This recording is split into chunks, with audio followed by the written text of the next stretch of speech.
Good morning, students. So today we are going to read a new chapter, chapter 9, that is pronoun. In this chapter we are going to read the types of pronoun in detail. So let's start it. It's page number 44. Read the following sentences and carefully notice words in italics. नीचे दिए गए sentences को पढ़ना है और ध्यान से जो word italic में लिखे गए हैं उन्हें आपको पहचानना है कि वो क्या है, कौन सा पार्ट ऑफ स्पीच है. Did I not tell you to be punctual Ramesh? क्या मैंने तुम्हें नहीं कहा था पंक्चुअल रहने के लिए रमेश? तो क्वेश्चन मार्क से आप लोग समझ गए होंगे कि ये जो सेंटेंस है ये इंट्रोगेटिव सेंटेंस है, क्वेश्चन पूछा जा रहा है. दूसरी बात, डिड का यूज़ किया गया है. आप जानते हो कि हम जब भी डिड का यूज़ कब करते हैं? पास्ट टेंस के लिए. जो बातें बीत गई हैं, जो चीज़ें हम देख चुके हैं, उनके बारे में बात करने के लिए हम डिड का मतलब क्वेश्चन जब हम पूछते हैं तो हम डिड से जो है सेंटेंस स्टार्ट होता है. एंड द लास्ट थिंग कि डिड का यूज़ हम जब भी सेंटेंस में करते हैं तो वर्ब का जो V1 जो फॉर्म है, पहला जो फॉर्म है वो वही यूज़ होता है. ये नहीं है कि जैसे अगर आई टोल्ड यू, मैंने तुम्हें बोला था, तो बोला था तो वर्ब जो है थर्ड में चेंज हो जाता है, मतलब टेल जो है टोल्ड बन जाता है. लेकिन यहाँ पर बात तो पुरानी ही है, बात बीत चुकी है, लेकिन उसके बावजूद भी हम टेल का यूज़ कर रहे हैं. क्यों? क्योंकि डिड के साथ हमेशा V1 का यूज़ किया जाता है. उसके बाद जो मेन थिंग है, इस सेंटेंस में आपको इटैलिक में यू दिखाई दे रहा होगा जो कि एक प्रोनाउन है. और उसके बाद आई भी है, वो भी प्रोनाउन है. तो आई जो रमेश जो है उसके टीचर उसको कह रहे हैं कि क्या मैंने, तो आई जो यहाँ पर यूज़ किया गया है वो उस टीचर को अपने बारे में बोल रहा है, मैंने. और नॉट टेल यू यहाँ पर तुम्हें, उसको पॉइंट आउट कर रहा है रमेश को.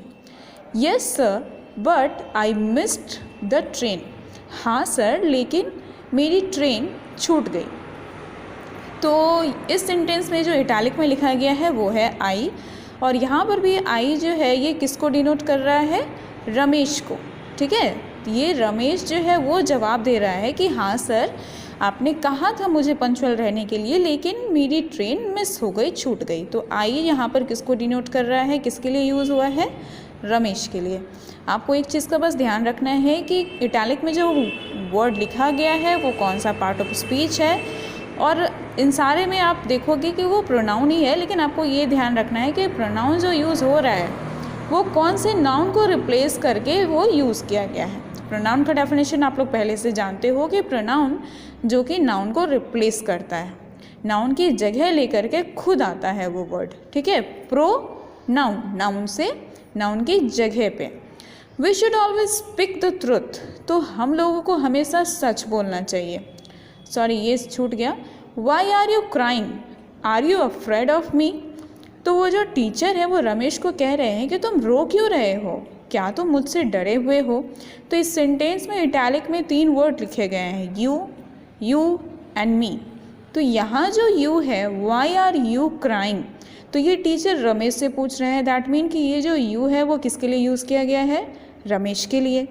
Are you afraid of me, फिर से यहाँ पर यू रमेश को पॉइंट आउट कर रहा है, और मी ये टीचर अपने लिए लिख रहे हैं कि मुझसे, क्या तुम मुझसे डरे हुए हो, है ना? तो मुझसे, तो मी यहाँ पर टीचर को डिनोट कर रहा है. We should always speak the truth. हम लोगों को हमेशा सच बोलना चाहिए. तो हम लोगों को, तो ये जो वी है वो इसमें टीचर, अपने आप और रमेश दोनों की बात कर रहे हैं. Let us go out for a walk. चलो हम लोग एक वॉक पे चलते हैं. तो हम लोग वॉक पर चलते हैं. तो यहाँ पर लेट अस, यहाँ पर ये नहीं लिखा है कि हम लोग, तो हम ये नहीं लिख सकते कि let we go out for a walk, क्योंकि अभी यहाँ पर हम लोग की जब बात हुई थी तो यहाँ पर वी यूज़ किया गया था. लेकिन जब वही हम लोग जब बाद में आया तो हमने अस का यूज़ किया. तो ये भी प्रोनाउन ही है जो कि वी के लिए यूज़ किया गया है. तो इसमें भी टीचर और रमेश दोनों आते हैं. Where is the chair? Bring it here. अब ये दूसरा सेंटेंस है. Where is the chair? Bring it here. Chair कहाँ है? उसे यहाँ लाओ। तो चेयर जैसा कि आप जानते हो नाउन है, कौन सा नाउन है, न्यूटर जेंडर में आएगा, ये कॉमन नाउन है। तो न्यूटर जेंडर के लिए हम हमेशा इट का यूज़ करते हैं क्योंकि ना तो ये मेल है ना ही फीमेल है ना। तो वेयर इज़ द चेयर, तो इस चेयर के लिए हम यहाँ पर ब्रिंग चेयर हेयर नहीं लिखेंगे। क्यों? क्योंकि हमने चेयर के जगह पे एक दूसरा वर्ड यूज़ किया प्रोनाउन, जो क्या है, इट।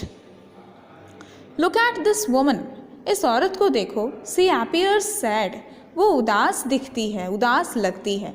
तो सी अपीयर्स सैड, तो सी जो प्रोनाउन यहाँ पर है वो वोमेन के लिए यूज़ किया गया है। हेल्प हर, उसकी मदद करो। तो फिर से यहाँ जो हर यूज़ हो रहा है प्रोनाउन, वो या तो किसी गर्ल के लिए होगा या फिर किसी वुमन के लिए होगा, राइट। अगर मेल होता या फिर कोई बॉय होता तो हम वहाँ पर क्या लिखते, help him, right. The child saw a ball and tried to get it, बच्चे ने एक बॉल को देखा और उसे पाने की कोशिश की। तो बॉल के लिए हमने क्या वर्ड यूज़ किया है, इट, है ना। तो इट क्योंकि प्रोनाउन है और ये बॉल को बॉल के लिए लिखा गया है। फिर से डेफिनेशन यहाँ दिया हुआ है, a pronoun is a word which is use instead of a noun. तो इंस्टीड मतलब के बदले, के जगह पे। तो नाउन के जगह पे या फिर नाउन के बदले में जो हम वर्ड यूज़ करते हैं उसे हम क्या कहते हैं, pronoun. Coming to exercise 1, change some of the nouns into pronouns in the following.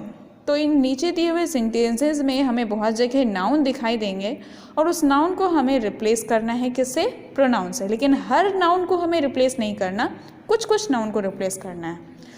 For example number A, the girl sang sweetly, लड़की ने मीठा गाया। The people listen to the girl, the people liked the girl. तो यहाँ देखो सम noun लिखा हुआ है, कुछ नाउन को हमें चेंज करना है।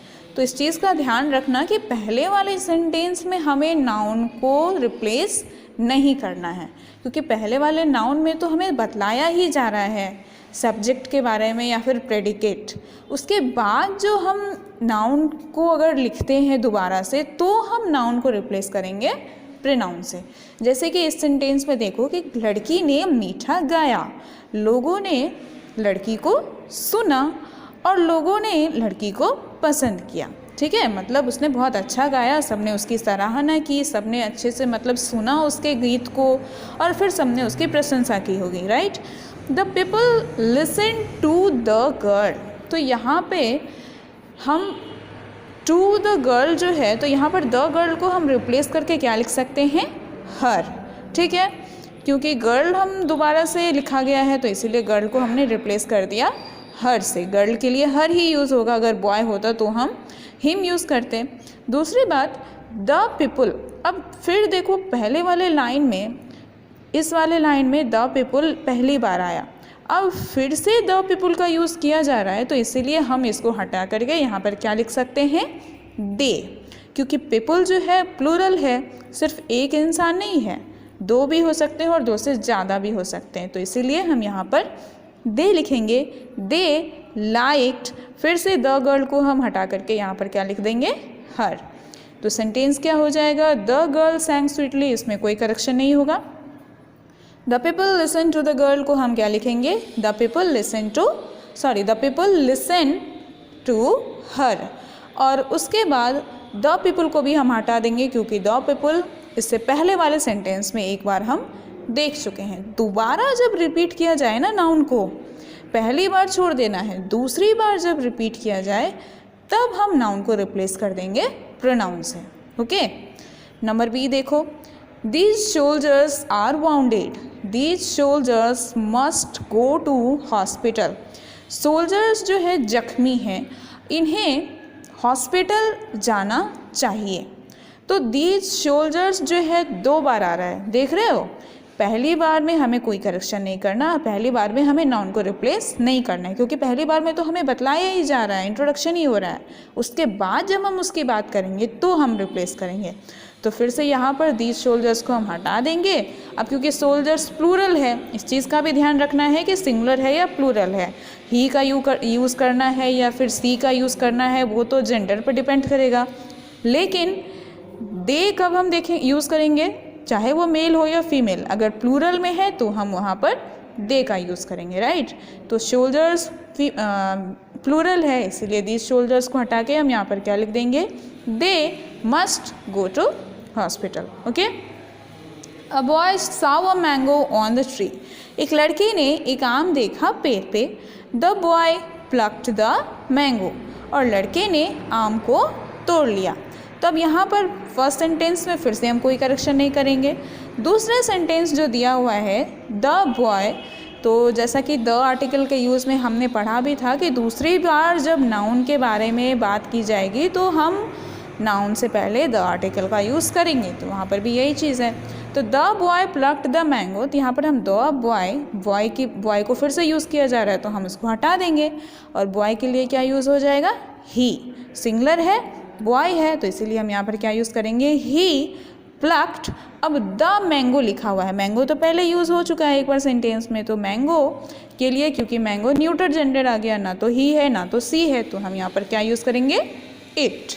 तो सेंटेंस क्या बन जाएगा, he plucked it. Okay, so you can do this exercise yourself and we will read personal pronoun in next class, but till then try to do exercise 1 and remember the definitions of these pronouns.